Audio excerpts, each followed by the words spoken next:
In this week's episode, I'm joined by Daniel Downer, Senior Facilitator here at Equality Institute. This week, our conversation is about Planet Fitness, flexing compassion, Sweetgreen serving up support, rides, roofs, and relief for evacuees, and more. Hey there, my name is Bernadette Smith, and I'm a keynote speaker and writer. My pronouns are she and her. Welcome to 5 Things in 15 Minutes, my weekly show where I bring good vibes to DEI. That is good vibes to diversity, equity, and inclusion with a little dash of corporate social responsibility. What I found is there are lots of news stories about what's going wrong in the world and lots of negative data. But there are also a lot of things going right. That's what I like to focus on. I search for stories that we can be inspired by and learn from.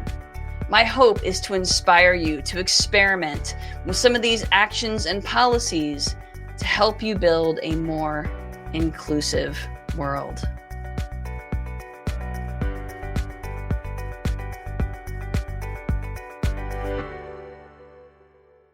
Let's get started. Daniel, welcome to the show. Thank you for having me. It feels good. It feels like a family reunion of sorts. Yes, it is always a treat having you on the show. So, Daniel, what have you been? What's been keeping you busy in this crazy DEI world these days? Ooh, what's been keeping me busy? So I've been leaning really heavily the last year into the mantra of rest as resistance. As someone who works tirelessly to advocate for so many different communities and to really share with folks the beauty and the joy of diversity and inclusion, sometimes it can be a little exhaustive, right? And so I've been really leaning into using rest as a way of prioritizing myself and self care, but also sharing with other folks in various spaces, whether that's nonprofit spaces or even corporate spaces, how prioritizing rest really is part of helping us rebuild, repair, but also prepare for the amazing work that we have ahead of us. So that's been really, really great to take a moment of pause, a moment of rest, but also to encourage other folks to do the same. Yeah, and I know that, you worked really, really hard for a really long time as executive director of a nonprofit. So it is Yes. well-earned rest. And I'm sure that there was some forced rest in part because you lived through Hurricane Helene in North Carolina, right? So there's, I'm sure, Yes. some forced rest there as well. Yeah, definitely, the universe gave a moment of pause, but even in that it was beautiful to have that moment to pause, but then also to kind of reconnect with community, to be in solidarity with so many alongside me in the Western North Carolina communities that have been impacted. And so rest, whether it was voluntary or involuntary, was has definitely been necessary throughout the remainder of 2024 entering into 2025. Yeah, that makes a lot of sense. And I know, you went through Hurricane Helene, the fires right Mhm. now in Los Angeles, absolutely Yeah, devastating. So many folks impacted, absolutely. so many Black and brown families in Altadena in particular losing their Yeah, everything. yeah, So it's just been heartbreaking. I one of the ways I've been trying to find joy and sort of find laughter in life, despite all of the stuff, is through a stand-up comedy class that I'm taking. And kind of finding nice. the absurdity in things sometimes. I mean, how are you finding your joy and your laughter?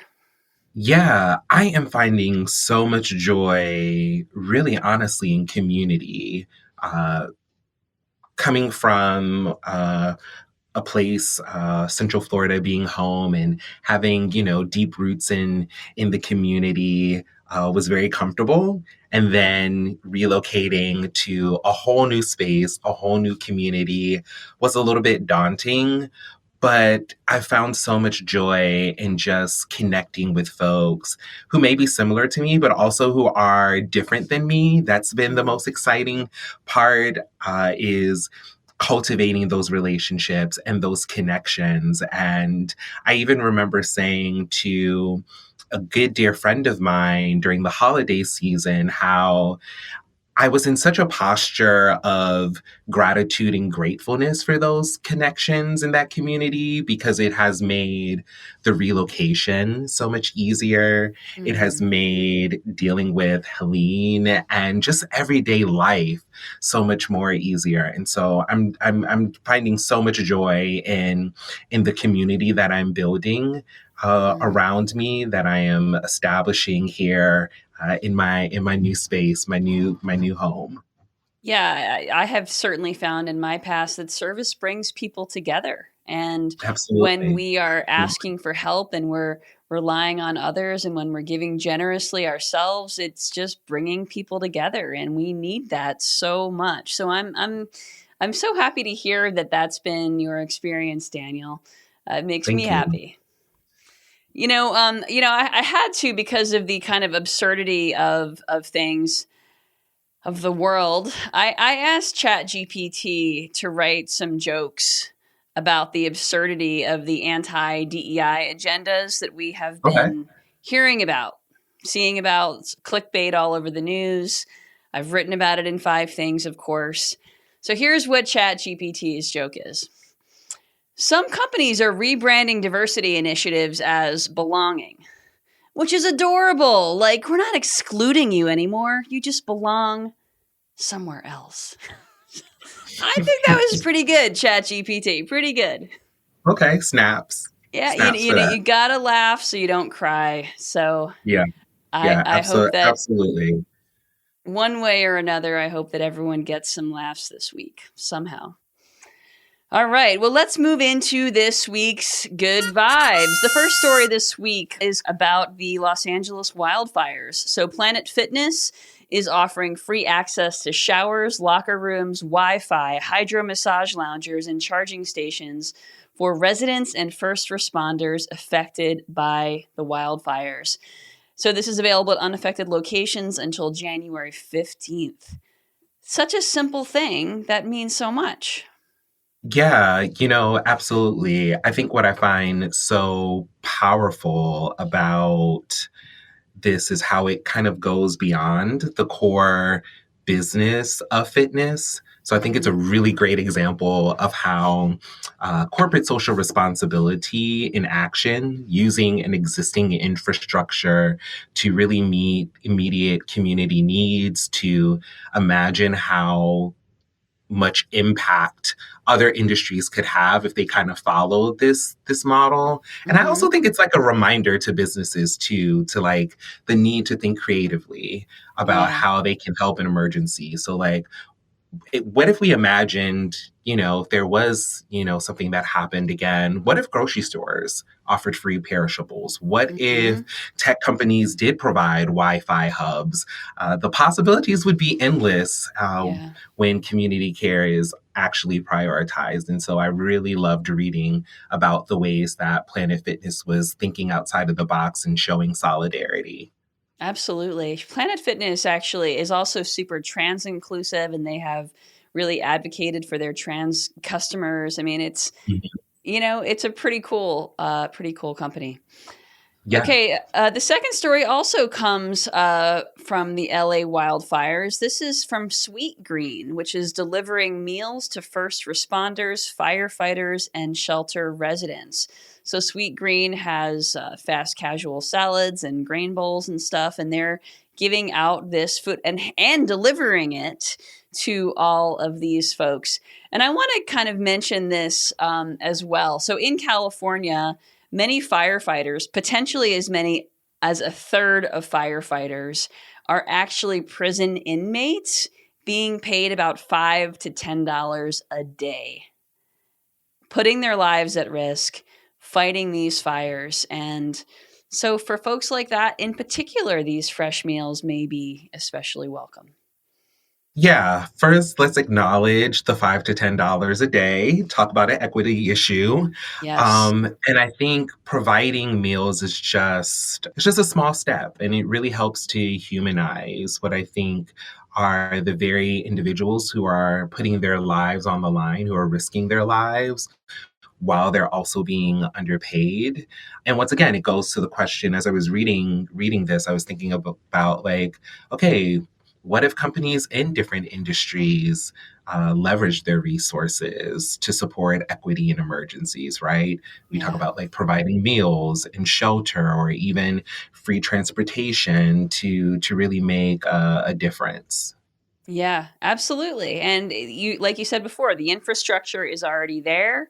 They already Yeah, have these goods ready to go. And some cases they're spoiling anyway, right? And so absolutely it's just absolutely. win-win. And it's not going to be forgotten. No, not at all. Not at all. I think if anything, what we've seen during the LA wildfires, even with Helene here in Western North Carolina, is that people remember. Yeah. People absolutely remember. And, if we're talking, corporate talk about profitability, there's a profitability to doing good and doing Absolutely. good within the communities that you serve. Absolutely. All right, a couple more stories from the wildfires. So, Airbnb, Uber, and Lyft are also providing critical support. So, Uber and Lyft are providing free rides to shelters, ensuring evacuees reach safety. Airbnb is offering free temporary housing through its hosts. So, I mean, again, just a few more examples of them using their existing resources. Absolutely. I think if anything, we've been hearing more and more of over the years, but I've seen increasingly this year is about how transportation and housing are fundamental human rights Mm, and how having access to that can literally save lives. And there's been a lot of discussions over the years and throughout the years about, the broader issues around housing insecurity and financial instability that many communities were already facing before disasters, but then after they face it long after. And so mm, that's why I'm really excited about some of the partnerships that are happening between business and nonprofit, because mm. imagine again if these type of responses were standard practice rather than just temporary relief efforts. It makes me think about like what policies could companies implement to really create this lasting impact. Yeah, well, when they do, you can be sure to hear about it on 5 Things in Yep. 15 Minutes. All right, the fourth story this week is from the Human Rights Campaign, whose Corporate Equality Index reported record participation with 1,449 companies participating. These are companies with 500 or more employees. So, the thing that's notable about this is that there have been some very public companies who have said, okay, we're not participating in this anymore. Yet Mhm. more and more companies than ever actually did the Corporate Equality Index. So that means that 98% of these companies enforce non discrimination policies and provide benefits like gender affirming care, which is now available at 87% of the companies in the CEI. So this is really significant. I mean, it just, I think, proves that the headlines are a bit of nonsense. Yeah, it sure is. And I think about like for me, I'm a numbers person, and what's really encouraging to me is that thinking about how I think it's like 98% of these companies have non-discriminatory policies. I think they're about 87% of them offer gender affirming care.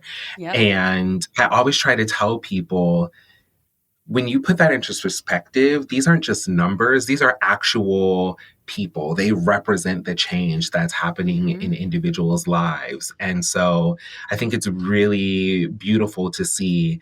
And, you had highlighted it earlier, Bernadette, about how there are companies who are deciding to not participate in. I think that's one of the things we talk about a lot at the Equality Institute is how it's not necessarily a one-time effort or just checking the boxes. It really has to be woven into your company's culture, with your leadership being fully on board and ignoring what I like to consider the headlines or the political pressure to roll back these efforts. So kudos to those who are still staying knee deep in it. That's right. I mean, and so these are companies with 500 or more employees, right? And so Yep. just by kind of the basic math of, roughly 1,500 companies at 500 minimum employees, and a lot of them are thousands or tens of thousands of employees. I mean, that's 750,000 people potentially being impacted by this. That's not necessarily all LGBTQ people, but that's Right. before we actually talk about the actual numbers of employees. So it's a lot of people this impacts. Yes. And I'm so glad that you uplifted that because I think that, one of the greatest misconceptions about diversity and equity and inclusion is that it specifically is a LGBTQ plus thing Mhm. or a Black thing. And it's like, no, this also encompasses individuals that might be veterans. This Mhm. encompasses individuals that might have accessibility disparities or disabilities. And so, yeah, I think it's really interesting seeing the conversations that are coming about as DEI is, being polarized in a way. Absolutely. It is. Absolutely. All right. Well, the Yeah. last story this week comes from Grindr, which is making its debut in five things. So, Yeah. Grindr is setting a new standard for family building benefits, covering up to $300,000 in fertility, surrogacy, and adoption costs over 5 years. Employees who are there 18 plus months can also access hormonal health support. So this is pretty significant given that the average company caps IVF benefits at 20,000 and Grindr is 300,000. Wow. Yeah, so it has, in full transparency, been many, many moons since I've been on Grindr. But I am glad to see Grindr is being highlighted for something so wholesome and so good. Wholesome. Yeah, I You're mean, right. it can be offering, comprehensive benefits like this. I think it levels the playing field for employees, especially LGBTQIA plus individuals who historically often face higher costs for starting families. So Yeah. I think this is what equitable health benefits should look like. Yeah. And it's exciting to see companies like Grindr who are pushing the envelope like this. Yeah, it is. It really is. And hopefully it's a new standard. Yeah. All right. Well, let's move into this week's good vibes to go. My good vibe to go. I'll share mine first, and then Daniel, I'll invite you to share yours. So, my good vibe to go is to check out Michelle Buteau's latest Netflix special. She's a stand up comic. The show is filmed at Radio City Music Hall, and she's the first woman to film a comedy special there. It's a great show. It does touch on some DEI topics, so highly recommend that good vibe Netflix special by Michelle Buteau. All right, Daniel, what do you have for us for a good vibe?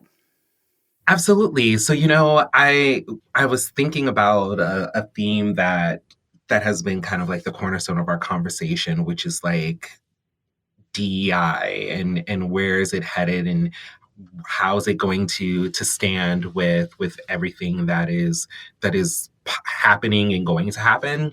And so I am newly on Instagram Threads but loving the journey on there, and I actually shared a thread, 10 easy ways to keep DEI strong no matter the administration. I'm not going to go through all of them, but there was one that I wanted to really uplift, and these are what I kind of consider to be pro tips for Mm, companies, organizations, and businesses that are still wanting to be intentional and invest in DEI. hmm Providing learning opportunities. So, offering workshops under themes like professional growth, team mm, building, or effective communication. So, this can include topics that indirectly address biases, but also foster inclusion and might be disguised as what you could call or consider broader developmental goals. So, for example, a tech company offered a leadership workshop framed as building cross-functional trust while Mm. subtly addressing inclusion challenges. And an action step that I would include in this is partnering with facilitators to really create tailored workshops relevant to your team's goals. So that also includes us here at the Equality Yes, we Institute. can help with We that. definitely know how to speak the language, but also make sure that it is inclusive of everything that you're needing and more. So that's one of the 10 ways that you can really continue to do DEI no matter what the administration is. Awesome. Good vibes indeed. Thank you, Daniel. And thank you so much Thanks for for having joining me. me today. How can folks Absolutely. get in touch with you? Yes, so folks can get in touch with me on Instagram at daniel.j.downer. The same thing for Threads. I'm on Facebook, and my website is danieljdowner.com. All right. Thank you, Daniel. Thank you so much for being a guest this week. Folks, have a great week. And if you don't already get the 5 Things newsletter, you can subscribe at 5thingsdei.com. Thanks. Have a great week. Thank you for listening to 5 Things in 15 Minutes. I hope you found yourself inspired by at least one of this week's stories. If you did, would you mind sharing it with a colleague and leaving us a review on your favorite podcasting platform? And if you don't already get my 5 Things newsletter, join at 5thingsdei.com. I'm Bernadette Smith, and I'll see you next week right here for 5 Things in 15 Minutes, bringing good vibes to DEI.